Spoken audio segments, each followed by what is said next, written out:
Assalamualaikum warahmatullahi wabarakatuh. Waalaikumsalam warahmatullahi wabarakatuh. Buya, saya mau bertanya.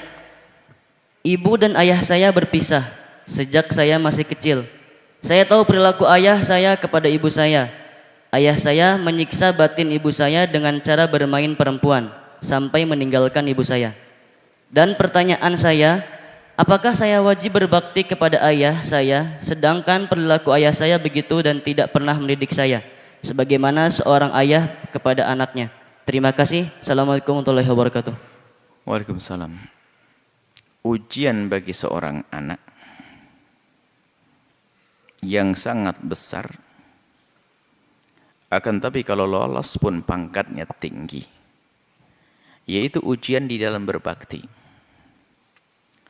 Ada seorang anak yang Allah beri ayah dan ibu yang baik sekali, maka baginya berbakti adalah mudah karena orang tuanya adalah baik. Ini juga kenikmatan.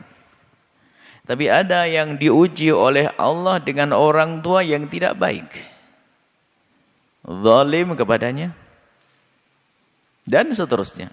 Tidak baik pokoknya. Maka ini ujian bagi anak. Bisa tidak berbakti kepada orang yang seperti itu? Kalau dia bisa, berarti hebat. Pangkat dia tinggi karena ujiannya berat. Seorang ayah yang tidak pernah mendidik, bahkan mungkin zalim menurut pengakuannya. Maka kalau seorang anak tetap bisa berbakti, maka dia istimewa. Dan ingat, berbakti itu juga nasib baik. Kemudahan berbaktinya adalah nasib baik. Sehingga yang berbakti kepada orang tuanya akan Allah beri segala kebaikan. Kalau kita orang beriman diberi kebaikan di dunia dan di akhirat. Bahkan orang kafir sekalipun kalau bisa baik dengan orang tuanya, maka Allah akan berikan kepadanya, tapi hanya di dunia, tidak ada di akhirat. Jadi dibalik kebaikan seorang anak kepada ibundanya akan Allah beri kepadanya segala kebaikan. Kalau ahli iman di dunia dan di akhirat. Kalau orang kafir hanya diberi kebaikan di dunia tapi tidak diberi akhirat. Maka jika kita ingin melihat nasib kita ini, suruh lihat urusan kita dengan orang tua. Kalau kita itu dengan orang tua dikit-dikit marah, dikit-dikit nyakiti, dikit-dikit, maka sebetulnya kita telah membaca nasib kita akan buruk di dunia dan di akhirat. Hati-hati. Siapapun dari kita, padahal orang tuanya baik, lembut, orang tuanya selalu memenuhi kebutuhannya, tapi dasar ini nasib anak tidak akan bahagia, maka muncullah anak yang dikit-dikit marah kepada orang tuanya. Hati-hati. Siapapun dari kita yang punya kebiasaan jelek kepada orang tua sekarang berubah. Karena apa? Sebetulnya itu adalah tanda kalau orang itu adalah orang yang bakal terhinakan di dunia, nggak akan baik. Karena durhaka kepada orang tua. Bagi yang bertanya, tetap Anda wajib berbakti pada orang tua Anda. Itu ujian bagi Anda. Anda menemukan orang tua Anda menurut penilaian Anda tidak baik, maka ujian bagi Anda untuk tetap berbakti. Tidak boleh Anda cuek membiarkan. Syarat bakti tidak harus ada cinta di dalam dirimu. Mungkin seorang anak terlanjur membenci ibundanya, ayahandanya karena terlalu jahat dan sebagainya. Tapi kebencian itu tidak boleh menghalanginya untuk berbakti. Benci di dalam hati, mungkin marah karena dan sebagainya. Tapi ketahuilah itu bukan berarti dia harus membiarkan orang tua. Dia tidak ada cinta. Maka berat sekali mengabdi, berbakti kepada orang yang tidak cinta. Seandainya tidak ada cinta, harus mengerti itu ibunda yang Allah perintahkan. Maka di saat berbakti pada orang tua itu, sadari kalau kita lagi mengabdi kepada Allah. Seperti hikmah hari ini, mengabdi kepada Allah. Bukan karena kita mengharap waris, bukan kita mengharap pemberian, enggak. Kita berbakti pada orang tua karena mengharap ridha Allah, karena wasiatnya Allah. Wa qadara rabbuka alla ta'budu illa iyyahu wa bil walidaini. Nah ini, maka Anda tetap berusaha untuk bisa berbakti pada orang tua Anda, biarpun orang tua Anda itu jahat. Maka ini adalah ujian bagi Anda. Kalau Anda lulus, hebat. Termasuk yang diuji oleh Allah dengan tidak cinta dengan ibunya, na'udzubillah. Jangan sampai ketidakcintaanmu kepada ibundamu menjadikan engkau berbuat zalim. Itu artinya nasib daftar sengsara bagi sang anak. Kemudian yang terakhir, bentuk bekti yang berbeda-beda. Ada bentuk bekti kita memberi.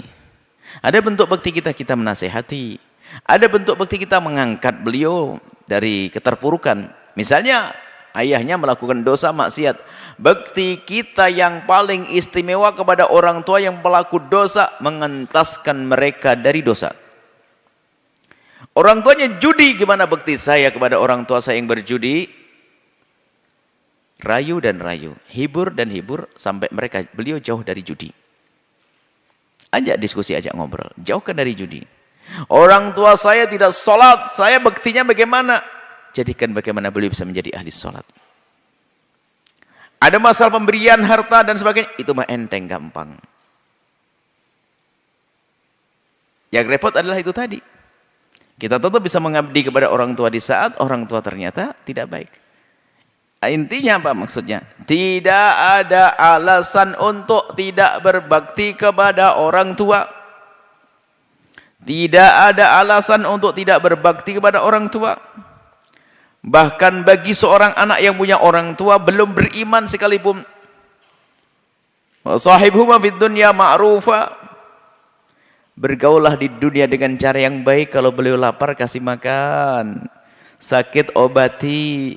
Biarpun berbeda agama, orang tuanya nggak boleh sewenang-wenang. Itu namanya sok. Nggak benar, nggak punya adab. Islam tidak mengajarkan semacam itu. Baik. Jadi Anda tetap wajib berbakti. Kemudian yang perlu kami singgung adalah masalah yang dilakukan orang tua Anda. Maksudnya meninggalkan ibunda Anda. Kalau memang tanpa sebab, maka orang tua Anda adalah zalim. Ajarkan beliau agar sadar, minta maaf. Akan tapi kalau permasalahannya adalah beliau misalnya menikah lagi, ini babnya beda. Tapi permasalahannya sekarang sudah meninggalkan ibundanya, lalu Anda kecewa.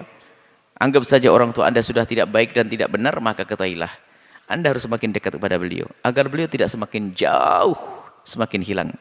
Semoga Allah bisa menjadikan Anda anak yang benar-benar berbakti pada orang tua Anda, sehingga Anda akan memetik buahnya nanti, yaitu kebaikan di dunia dan juga kebaikan nanti di akhirat. Wallahu a'lam bishawab.